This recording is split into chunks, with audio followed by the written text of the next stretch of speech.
Hello दोस्तों, agree नायक YouTube channel पर आप सभी साथियों का हार्दिक स्वागत है। जैसा कि आप लोग जानते हैं कि हम लोग फंडामेंटल्स ऑफ एग्रोनॉमी के चैप्टर से रिलेटेड प्लांट न्यूट्रिएंट्स के बारे में अध्ययन कर रहे हैं, जिसमें हम लोग अगली वीडियो में अध्ययन किए थे प्लांट न्यूट्रिएंट्स का डिजीज सिम्टम कहाँ दिखाई देता है। आइए उसके बारे में थोड़ा हम लोग रिवीजन करते हैं। जैसे देखिए, ये हमारा एक प्लांट है जिसमें हमारा ये ओल्ड लीफ है, मिडल लीफ है, न्यू लीफ है और हमारा क्या है, एपिकल बड है। ठीक, इसमें देखिए जो ओल्ड लीफ पे सिम्टम आता है उसमें हमारा नाइट्रोजन है, फास्फोरस है और पोटेशियम है, मॉलिब्डेनम है और मैग्नीशियम है।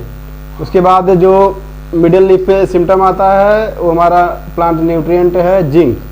जिंक एक ऐसा प्लांट न्यूट्रिएंट है जिसका सिम्टम मिडल और न्यू लीफ दोनों पे आता है। आइए उसके बाद हम लोग देखते हैं न्यू लीफ। जो हमारे न्यू लीफ है उसमें कौन कौन से प्लांट न्यूट्रिएंट्स का डिजीज डिफिशियंसी सिम्टम आता है। इसमें आता है मैग्नीज आता है, आयरन का आता है डिजीज डिफिशियंसी सिम्टम्स। उसके बाद कॉपर का आता है एंड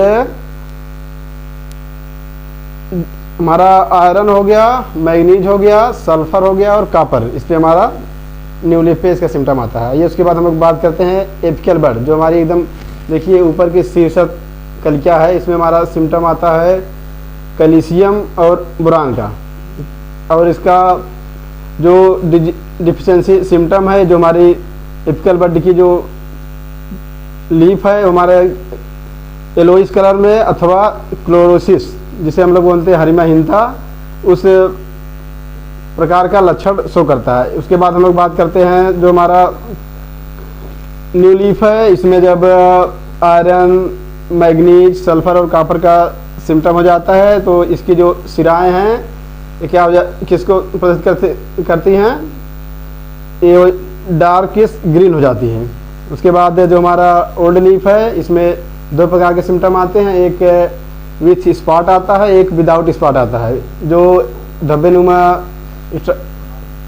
लक्षण शो करता है उसमें हमारा फास्फोरस है और पोटेशियम है, और जो विदाउट स्पॉट शो करता है इसमें हमारा नाइट्रोजन है।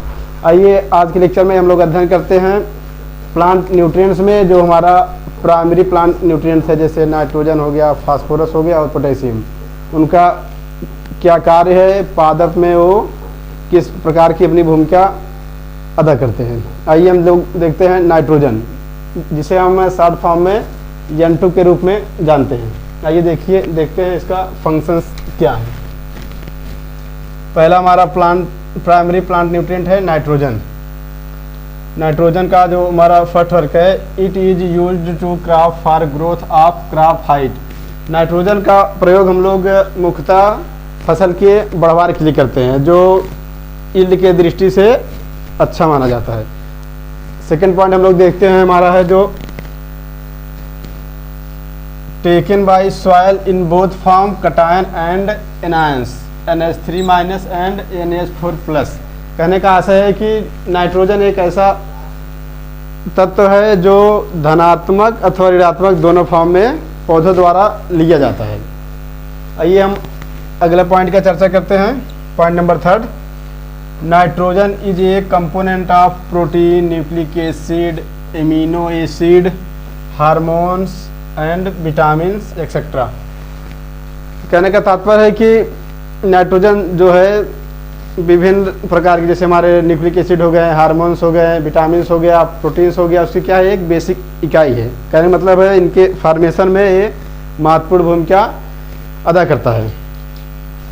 पॉइंट उसके बाद हमारा सेकंड जो प्राइमरी न्यूट्रिएंट्स है वो है फास्फोरस, जिसे हम शॉर्ट फॉर्म में P2O5 फास्फोरस पेंटाऑक्साइड के रूप में दर्शाते हैं। आइए इसमें हम देखते हैं कि फास्फोरस प्लांट में कैसे ग्रोथ और डेवलपमेंट में सहायता करता है। इसमें पहला पॉइंट है, it is more responsible for root development. कहने का आशय है कि फास्फोरस जो है पादप में जड़ के विकास के लिए उपयोग होता है। Point number 2, it is essential for reproduction. Phosphorus जो है जनन क्रिया को बढ़ाने में मदद करता है। पॉइंट नंबर 3 का हम लोग चर्चा करते हैं। It is increases root nodulation and rhizobium. Phosphorus जो है प्लांट में रूट के जो नेड्यूल होते हैं जिसमें हमारा राइजोबियम जीवाणु जीवित रहता है, उसको क्या करते हैं, प्रमोट करते हैं। राइजोबियम एक ऐसा जीवाणु है जो किसका फिक्सेशन करता है, हमारे नाइट्रोजन का फिक्सेशन करता है, जो किसके लिए रिस्पॉन्सिबल है। राइजोबियम जो है एक जीवाणु है जिसमें एक जीन पाया जाता है जिसे हम लोग बोलते हैं नीफ जीन। वो क्या करता है, नाइट्रोजन स्थिरीकरण का काम करता है। हमारा जो तीसरा प्राइमरी न्यूट्रिएंट्स है पोटेशियम, जिसे हम शॉर्ट रूप में K2O के रूप में जानते हैं। आइए देखते हैं पोटेशियम का प्लांट में क्या काम है। पहला पॉइंट हमारा है, it is found in the form of solutions in plant cell sap. Potassium जो है पादप कोशिका में द्रव के रूप में पाया जाता है। पॉइंट नंबर नेक्स्ट की बात करें हम, it is responsible for stomatal closing and opening. कहने मतलब है कि पोटेशियम जो है स्टोमेटा के खुलने और बंद होने में एक महत्वपूर्ण भूमिका निभाता है। पॉइंट नंबर नेक्स्ट की बात हम लोग करें तो it is responsible for disease रेसिस्टेंसी and fruit shining. पादप में रोग रोधक क्षमता को बढ़ाने के लिए फास्फोरस मदद करता है और साथ ही साथ यह फल में चमक लाने में सहायता करता है। पॉइंट नंबर हम लोग नेक्स्ट की बात करें, it is responsible for sugar translocation in sugar cane. Sugar cane में शर्करा को बढ़ाने के लिए पोटेशियम हमारा महत्वपूर्ण रोल अदा करता है। बाकी हम अन्य फसलों जैसे फ्रूट या क्रॉप की बात करें, उसमें हमारा बोरान जो है शुगर ट्रांसलोकेशन का काम करता है। उसके बाद हम लोग देखते हैं नाइट्रोजन जो है एक स्वास्थ्य प्लांट में उसका जो परसेंटेज है वो है 1 to 5%। अगर किसी प्लांट में 1 से 5% में अगर नाइट्रोजन है तो मान लीजिए वो प्लांट हमारा क्या है, हेल्दी प्लांट है। उसके बाद हम लोग बात करते हैं फास्फोरस में। अगर फास्फोरस में 0.1 to 0.4% अगर इसमें इतना फास्फोरस उपस्थित है तो हम लोग इसको कहेंगे कि ये हेल्दी प्लांट है। अब उसके बाद पोटेशियम जो हमारा मात्रा हेल्दी प्लांट में उसका है 0.1 to 0.5%। और फास्फोरस को हम लोग की एलिमेंट के नाम से भी जानते हैं, और जो हमारा पोटेशियम है उसको हम ट्रैफिक एलिमेंट के नाम से जानते हैं, जो प्लांट में सभी प्रकार के क्रियाओं का क्रियान्वयन करता है। उसके बाद नाइट्रोजन तत्व का पूर्ति करने के लिए हम विभिन्न प्रकार के मैन्योर और फर्टिलाइज़र का उपयोग करते हैं, जैसे हमारा फॉरयार्ड मैन्योर हो गया, कंपोस्ट हो गया, वर्मी कंपोस्ट हो गया। उसके बाद अगर फर्टिलाइज़र में हम लोग बात करते हैं, हम लोग का यूरिया हो गया, एनहाइड्रस अमोनिया हो गया एंड नाइट्रोजन सल्फेट हो गया। और फास्फोरस में हम लोग बात करें तो फास्फोरस की पूर्ति के लिए हम लोग उपयोग करते हैं DAP, जिसे हम लोग बोलते हैं DAP। इसका फुल फॉर्म होता है डाई अमोनियम फास्फेट, जिसमें 2 प्रकार के प्राइमरी न्यूट्रिएंट्स पाए जाते हैं, जिसमें से हमारा 46 to 48% पाया जाता है P2O5 एंड 18% जो है नाइट्रोजन पाया जाता है।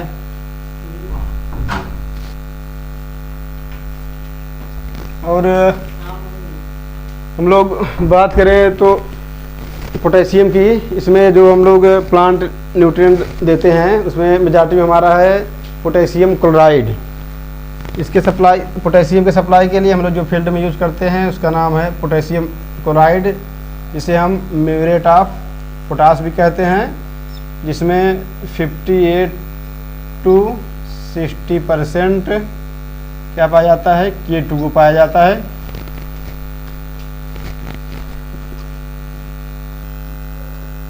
आइए दोस्तों, अब हम लोग अध्ययन करते हैं सेकेंडरी प्लांट न्यूट्रिएंट्स, जिसमें हमारा पहला है कैल्शियम, दूसरा है मैग्नीशियम और तीसरा है सल्फर।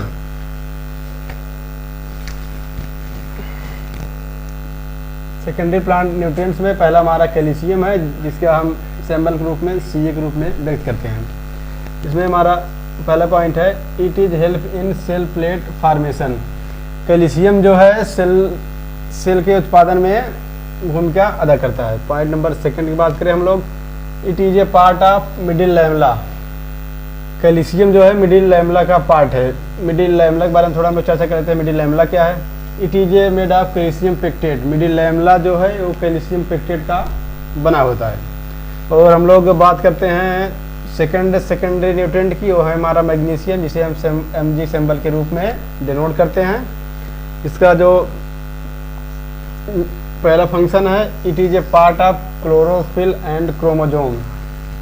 मैग्नीशियम जो है वो क्या है? क्लोरोफिल, जिसे हम लोग हिंदी में बोलते हैं पर्णहरित, और क्रोमोसोम जिसे हम बोलते हैं गुणसूत्र। यह क्या है? इसका एक महत्वपूर्ण भाग है। कहने का आशय है कि क्लोरोफिल और क्रोमोसोम के फॉर्मेशन में मैग्नीशियम एक महत्वपूर्ण भूमिका अदा करता है। पॉइंट नंबर नेक्स्ट की हम लोग बात करें, it is help in oil and fat formation. Magnesium जो है तेल और वसा के उत्पादन में अपनी भूमिका अदा करता है। उसके बाद हम लोग तीसरा सेकेंडरी न्यूट्रिएंट की बात करें, वह है हमारा सल्फर, जिसे हम इसके रूप में डिनोट करते हैं। इसका पहला फंक्शन है, it is responsible for oil formation.